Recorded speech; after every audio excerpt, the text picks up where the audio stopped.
नमस्कार दोस्तों, वर्ल्ड दर्पण में आपका स्वागत है। मैं संतोष कुमार। इस वीडियो में हम बात करेंगे वुड हैव टू और प्रेफर के यूसेज के बारे में। यदि आप वुड हैव टू और प्रेफर का यूसेज डिटेल से समझना चाहते हैं तो आप हमारे वीडियो को शुरू से अंत तक जरूर देखें। तो आप बहुत ही शॉर्ट और बहुत ही कम समय में इनका यूसेज बहुत ही आसानी से समझ पाएंगे। तो चलिए स्टार्ट करते हैं। तो सबसे पहले हम बात करते हैं वुड हैव टू। तो इसका जो आइडेंटिफिकेशन रूल है, अर्थात आप कैसे पहचान पाएंगे कि कोई भी कौन सा सेंटेंसेस में आपको वुड हैव टू का यूसेज करना है। यदि कोई भी सेंटेंस हिंदी में लिखा हुआ हो और उसको हमको इंग्लिश में ट्रांसलेट करना हो, तो इसका जो मेन पहचान है तो ये है कि वुड हैव टू का मेन पहचान है कि ना पढ़ता होगा, ना पढ़ती होगी, ने पढ़ते होंगे। और ये सारे चीज जो लिखे होते हैं वो एक अनुमान के तौर पर लिखे होते हैं। तो जब हम अनुमान के तौर पर ना पढ़ता होगा, ना पढ़ती होगी, ने पढ़ते होंगे, अगर इस टाइप का हिंदी सेंटेंस के वर्ड के अंत में हम देखेंगे तो हम वहां पर वुड हैव टू का यूसेज करेंगे। या यदि कोई इंग्लिश सेंटेंसेस में जिसमें कि वुड हैव टू का ऑलरेडी यूसेज किया हुआ हो और उसका हमको हिंदी मीनिंग निकालना हो, तो उसमें हम ना पढ़ता होगा, ना पढ़ती होगी, ने पढ़ते होंगे के रूप में हम इसका मीनिंग निकालेंगे। तो ये था सिर्फ हमारे पहचानने का नियम। अब हम बात करते हैं स्ट्रक्चर का। तो यदि सेंटेंस अफर्मेटिव में हो, कहने का मतलब इस स्ट्रक्चर की मदद से हम कोई भी हिंदी सेंटेंस को इंग्लिश में ट्रांसलेट कर सकते हैं और इंग्लिश सेंटेंस को हिंदी में बहुत ही आसानी से समझ सकते हैं और बना सकते हैं।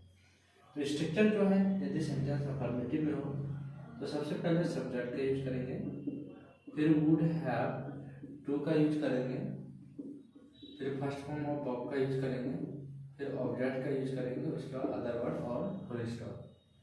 यदि सेंटेंस नेगेटिव में हो तो स्टार्टिंग में सब्जेक्ट का यूज करेंगे, उसके बाद वुड का, फिर नॉट का, उसके बाद हैव का, फिर टू, फिर first form of verb, object, other word, last में फुल स्टॉप।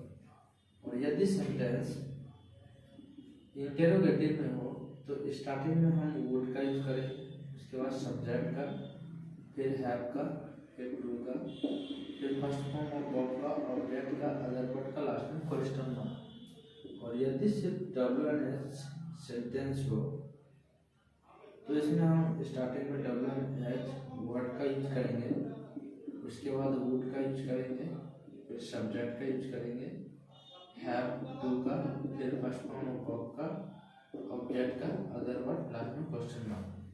तो इन सब के मदद से हम बहुत ही आसानी से ट्रांसलेट का वर्क कर सकते हैं। एग्जाम्पल के तौर पर देखें, जैसे वह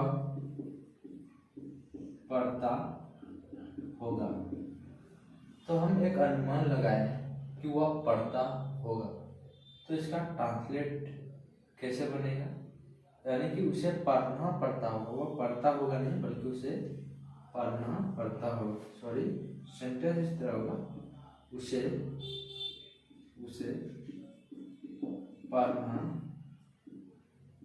पढ़ना पड़ता होगा।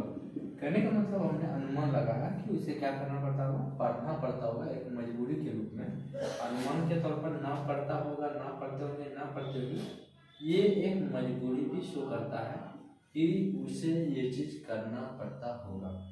तो यहाँ पर एक मजबूरी के तौर पर है कि उसे पढ़ना पड़ता होगा और सेंटेंस अफर्मेटिव है, इसीलिए इसका ट्रांसलेट बन जाएगा। सबसे पहले सब्जेक्ट लेते हैं, सब्जेक्ट है ही, फिर वुड हैव टू है, तो यहाँ पर दे देंगे वुड हैव टू, उसके बाद फर्स्ट फॉर्म ऑफ वर्ब है, पढ़ना का होता है he would have to read. अब क्या पढ़ना पड़ता होगा, ऑब्जेक्ट नहीं है तो यहाँ पर फुल स्टॉप। इसी सेंटेंस को यदि हम नेगेटिव में बनाएंगे तो सेंटेंस बन जाएगा जैसे उसे नहीं पढ़ना पड़ता होगा और इसका टारगेट हो जाएगा। सबसे पहले देखिए नेगेटिव सेंटेंस सबसे पहले सब्जेक्ट ही होगा, उसके बाद वुड है तो वुड दे दिए, उसके बाद नॉट है नॉट दे दिए, फिर हैव है हैव दे दिए, उसके बाद टू है टू, फिर रीड है रीड, ऑब्जेक्ट है ऑब्जेक्ट यहाँ पे नहीं है तो he would not have to read. इस तरह इसका नेगेटिव सेंटेंस बन जाएगा, नेगेटिव हो गया, इंट्रोगेटिव बन जाएगा would he have to read. इसी तरह WNF में बन जाएगा why would he have to read. तो इसका अफर्मेटिव, नेगेटिव, इंट्रोगेटिव और WNF बन गया है, जिसमें कि अफर्मेटिव उसे पढ़ना पड़ता होगा, नेगेटिव उसे नहीं पढ़ना पड़ता होगा, इंटरोगेटिव में हो जाएगा क्या उसे पढ़ना पड़ता होगा, और WNF में उसे क्यों पढ़ना पड़ता होगा।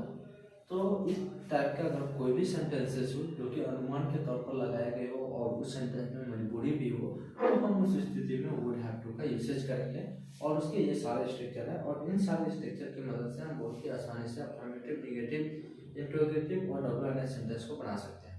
अब हम बात करते हैं कि आप प्रेफर का यूसेज कैसे कर पाओगे। तो चलिए इसे डिलीट करते हैं और प्रेफर का यूसेज को समझते हैं।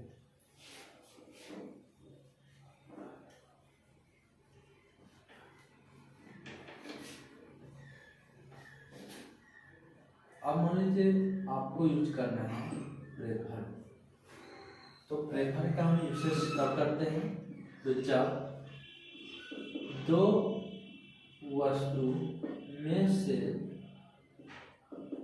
कोई एक वस्तु ज्यादा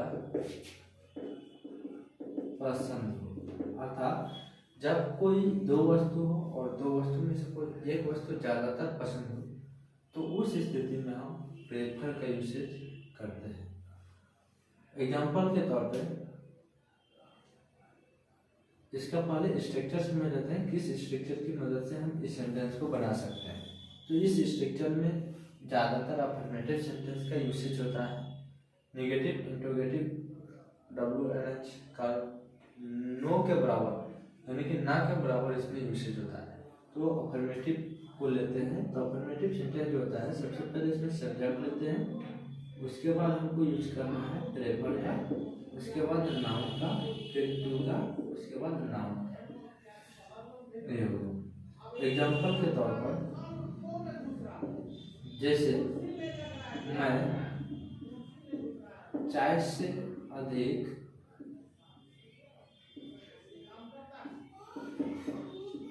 कॉफी पसंद करता हूँ, तो ये सेंटेंस अफर्मेटिव है और प्रेफर के यूसेज में ज़्यादातर अफर्मेटिव सेंटेंस का ही यूसेज होता है, नेगेटिव, इंट्रोगेटिव में नो के बराबर होता है। तो इसमें हम सिर्फ अफर्मेटिव सेंटेंस को ही सीख पाएंगे। तो जैसे इसमें एक है प्रेफर्स का है और एक रहता है प्रेफर्स, एस लगा रहता है, अर्थात जहाँ पर इसमें ही, सी, इट, दिस और दैट ये सारे हो, तो इसके साथ हम प्रेफर्स का यूज करेंगे। और जहाँ पर आई, वी, यू, दे, ही यानी कि I, we, you, they, these, those and plural noun हो, तो वहाँ पर हम ओनली प्रेफर का यूज करेंगे। इन चीज़ों को थोड़ा ध्यान में रखना है। जैसे मैं चाय से अधिक कॉफ़ी पसंद करता हूँ, तो इसमें हो जाएगा आई, उसके बाद हो जाएगा प्रेफर, आई प्रेफर। नेक्स्ट है क्या ज़्यादा पसंद करता हूँ, कॉफ़ी पसंद करता हूँ, तो पहले कॉफ़ी नाउन आ जाएगा, उसके बाद टू हो जाएगा, फिर नाउन है मैं चाय से यानी कि टू टी। इस तरह सेंटेंस बन गया I prefer coffee to tea. तो इस स्ट्रक्चर की मदद से यदि दो में से कोई एक वस्तु जो कि आप ज़्यादातर पसंद करते हैं, अगर उस सेंटेंस को आप बनाना चाहते हैं तो आप बहुत ही आसानी से बना सकते हैं। तो तो मैं आशा करता हूँ कि आप इस वीडियो को देखकर बहुत ही आसानी से वुड हैव और प्रेफर के यूसेज को समझ गए होंगे। तो आज का वीडियो इतना ही। यदि आपको ये वीडियो समझ में आया हो तो आप जरूर ही लाइक और सब्सक्राइब करें, और यदि कहीं समझ में ना आया हो तो आप कमेंट करके जरूर ही क्वेश्चन कर सकते हैं, तो इसका रिप्लाई भी आपको जरूर मिलेगा। तो चलिए, thank you, bye. Next video पे मिलते हैं, अगला टॉपिक लेकर।